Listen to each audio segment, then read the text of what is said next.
Here's something you should think about before patching a roof with this type of method, where you just go ahead and you start spreading some roofing asphalt mix around the area that's leaking. And that, of course, would be to make sure that you cover all of these spots, all of the gaps in between the roof shingles. This is the area that can actually catch water and allow it to go underneath the other shingles, and of course could actually, it'll dam up every once in a while, and this water will be going all over the place. And it's probably hard to really get a feel on what I'm talking about, but I'm going to try and explain it to you better in some of these illustrations. So here's my drawing of 4 layers of roofing shingles with a patch. Let's just say that you spread some tar, some type of a roofing patch compound around this area. This is where the problem is going to be. The gap between the shingles. Any water that gets between this gap, and let's face it, there will be water, can actually work its way underneath the shingles.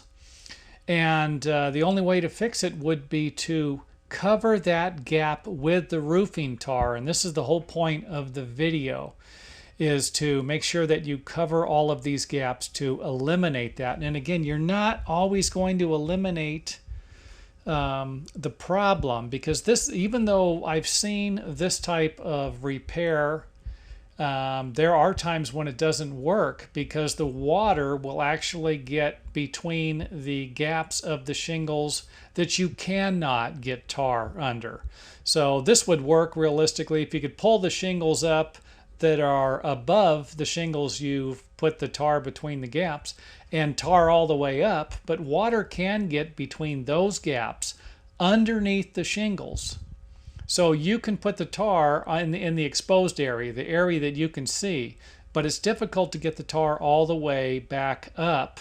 Any water that gets underneath the shingles above that area could actually have the same effect, because the water on the shingles that goes onto the shingle is really meant to run onto the shingle below it and then work its way off the building.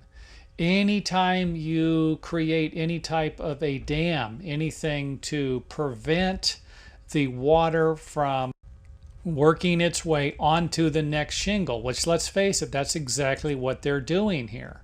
Anytime you create a problem like that, water will run to the left, it will run to the right, and of course if it backs up high enough, it's actually going to work its way underneath the shingle.